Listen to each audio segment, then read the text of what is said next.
आज हम बात करेंगे धूर्त लोगों के बारे में। क्या कभी आपने सोचा है कि कैसे एक धूर्त व्यक्ति को सही राह पर लाया जा सकता है? इस वीडियो में हम जानेंगे कि धूर्तता क्या होती है, इसके कारण और इसे सुधारने के लिए हम क्या कर सकते हैं। चलिए शुरू करते हैं। धूर्तता का मतलब है चालाकी से किसी का फायदा उठाना। यह ऐसा व्यवहार है जो दूसरों को धोखा देने या षड्यंत्र करने के लिए किया जाता है। धूर्त व्यक्ति वो होता है जो अपने स्वार्थ के लिए दूसरों की भावनाओं या विश्वासों का इस्तेमाल करता है। उदाहरण के लिए, जब कोई व्यक्ति किसी दूसरे को झूठ बोलकर नुकसान पहुंचाता है या फिर ऐसे काम करता है जो समाज के लिए हानिकारक होते हैं। हमें यह समझना होगा कि धूर्तता सिर्फ व्यक्तिगत समस्या नहीं, बल्कि समाज में एक बड़ी चुनौती भी है। धूर्त व्यक्ति बनने के पीछे कई मनोवैज्ञानिक कारण होते हैं। कई बार लोग अपने अतीत की चोटों या असुरक्षा के कारण धूर्त बन जाते हैं। वे सोचते हैं कि ये उनके लिए एक सुरक्षा कवच है। इसके अलावा, यदि व्यक्ति को परिवार या समाज में समर्थन नहीं मिलता, तो वे गलत रास्तों पर जा सकते हैं। कुछ लोग ये भी सोचते हैं कि धूर्तता के जरिए उन्हें जल्दी सफलता मिलेगी, लेकिन सच ये है कि अंततः ये उन्हें अकेला और असंतुष्ट बना देता है।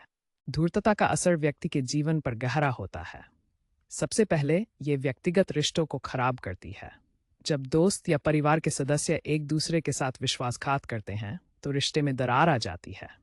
इसके अलावा धूर्तता की वजह से समाज में भी नकारात्मकता फैलती है। लोग एक दूसरे पर विश्वास खो देते हैं, जिससे एक अविश्वास का माहौल बनता है। इसके परिणामस्वरूप समुदाय में झगड़े और पलायन बढ़ सकते हैं। इसलिए इसे नज़रअंदाज नहीं किया जा सकता। संवाद और सुनना। सबसे पहले और महत्वपूर्ण बात है संवाद करना।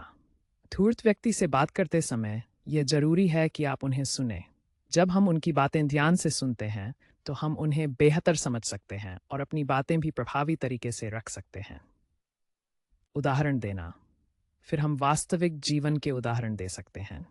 उदाहरणों से समझाना कभी कभी ज़्यादा प्रभावी होता है।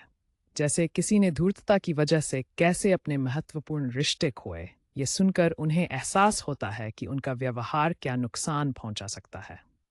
सीमाएं स्थापित करना। कभी कभी यह ज़रूरी है कि हम अपनी सीमाएं निर्धारित करें।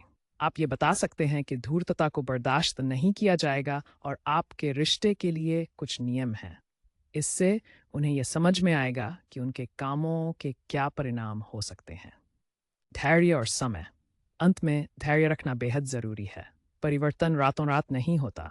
उन्हें सुधारने में समय लगता है, और यदि हम धैर्य रखेंगे तो संभवतः वे बेहतर इंसान बनेंगे। धूर्तता को सुधारना सिर्फ एक व्यक्तिगत समस्या नहीं है, बल्कि यह एक सामूहिक जिम्मेदारी भी है। जब हम धूर्तताओं पर काम करते हैं, तो हम न केवल व्यक्तिगत स्तर पर सुधार करते हैं, बल्कि समाज में भी बदलाव लाते हैं। सकारात्मक परिवर्तन के उदाहरणों की बात करें, तो बहुत से लोग अपनी गलतियों को समझकर बेहतर बनते हैं। जब समाज में धूर्तता कम होती है, तो रिश्तों में विश्वास बढ़ता है और एकजुटता की भावना पनपती है। यही तो असली बदलाव है।